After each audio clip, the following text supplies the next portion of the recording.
avant-projet de constitution aux allures kafkaïennes. L'avant-projet de constitution proposé par le CNRD et ses alliés en Guinée suscite de vives inquiétudes, marqué par une bureaucratie pesante, une complexité excessive et une logique incohérente.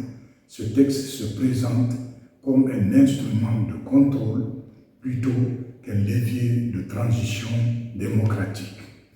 Élaboré de manière opaque, sans concertation réelle, il semble viser à légitimer une candidature illégale du général Mamadi Doumbouya et à pérenniser la présence du CNRD au pouvoir. En cela, il évoque une réalité kafkaïenne, absurde, inquiétante et oppressive. Ce projet, loin de servir le peuple, trahit l'esprit de la transition amorcée après le coup d'État du 5 septembre 2021. Si cette tentative d'instrumentalisation du processus constitutionnel persiste et risque de provoquer une nouvelle vague de contestation populaire avec des conséquences graves, comme ce fut le cas lors des tragiques événements du 28 septembre 2009, qualifiés de crimes contre l'humanité. Les fondements d'un avant-projet de constitution de transition. Un avant-projet de constitution de transition a pour vocation d'établir les bases d'un nouveau régime démocratique en rupture avec un ordre autoritaire antérieur. Il s'agit d'un texte juridique provisoire destiné à encadrer une période transitoire et à garantir les droits fondamentaux des citoyens, la séparation des pouvoirs et le retour à un ordre constitutionnel normal.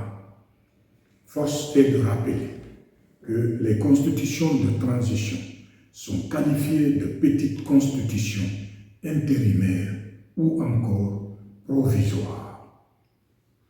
Elles permettent de passer d'un système révolu à un système démocratique pérenne. Leur élaboration doit se faire dans un esprit d'inclusivité, de transparence et de consensus national. La structure d'une transition constitutionnelle. La transition constitutionnelle se divise généralement en deux phases.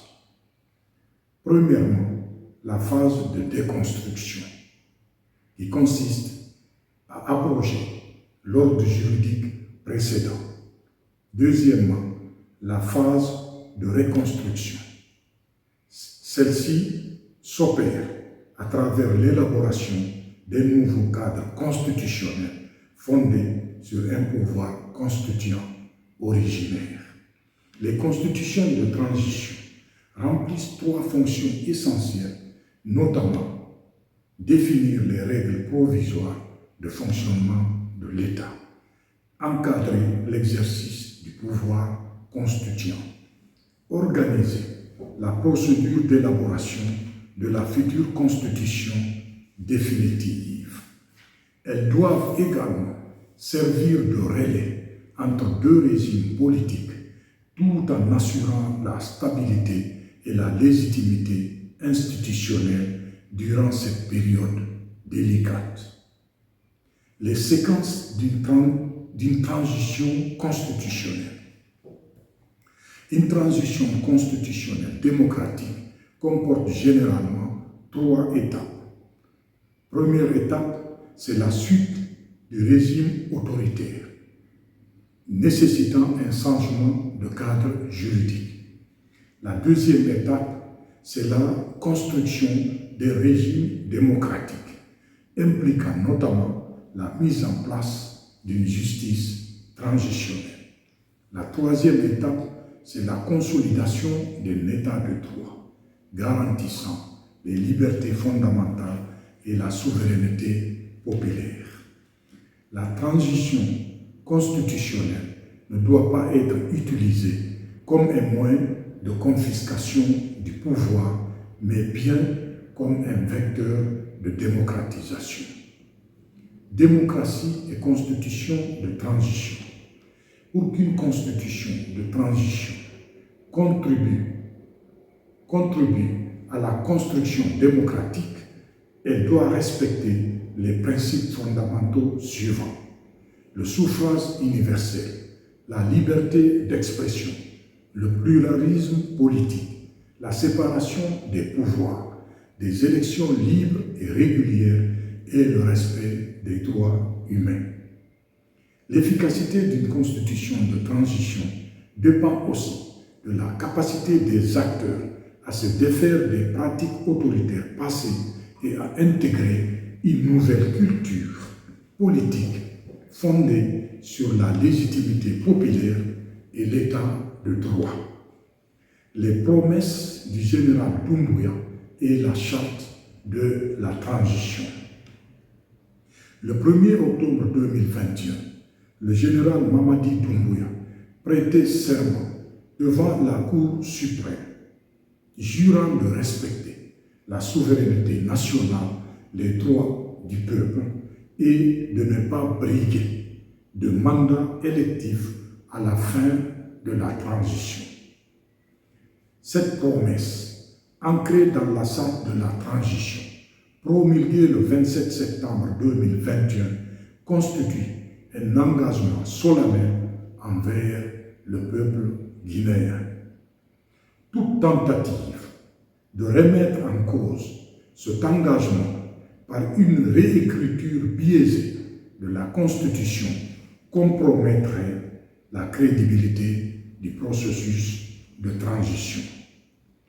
Proposition pour une transition pacifique et démocratique. Pour garantir une sortie de transition apaisée, plusieurs mesures clés sont envisagées. Premièrement, le respect des libertés publiques et la sécurité des citoyens. Deuxièmement, la réforme des forces de défense et de sécurité pour les rendre républicaines et apolitiques.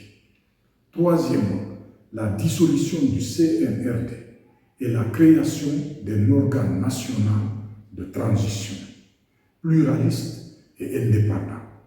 Quatrièmement, la définition des nouveaux statuts pour le général Doumbouya, excluant toute ambition présidentielle. Cinquièmement, la formation d'un gouvernement d'union nationale. Sixièmement, la révision des listes électorales.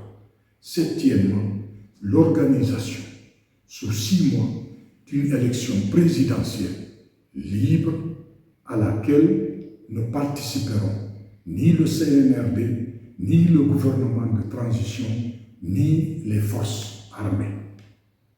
Huitièmement, la supervision du processus électoral par des observateurs de la CEDEAO, de l'ONU et de l'Union africaine. Neuvièmement, la mise en place d'un organe de suivi indépendant pour évaluer l'avancement de la transition. Pour conclure, une constitution de transition doit être au service du peuple. La constitution de transition ne doit pas être un outil d'usurpation de pouvoir, mais un levier pour construire un avenir démocratique, pacifique et équitable. Elle incarne un moment fondateur, porteur d'espoir pour un peuple en quête de liberté, de justice et de dignité. Le Congrès des patriotes de Guinée rappelle que la souveraineté appartient au peuple et que toute réforme constitutionnelle doit traduire sa volonté. L'avant-projet du CNRD ne peut être accepté s'il s'écarte de cette exigence fondamentale. À l'instar de la déclaration d'indépendance américaine, selon laquelle tous les hommes sont créés égaux et dotés de droits inaliénables, parmi lesquels la vie, la liberté et la poursuite du bonheur, la Guinée doit inscrire son avenir dans la démocratie, la souveraineté populaire et l'émergence. Vive une Guinée démocratique, souveraine et prospère. Vive le Congrès des patriotes de Guinée.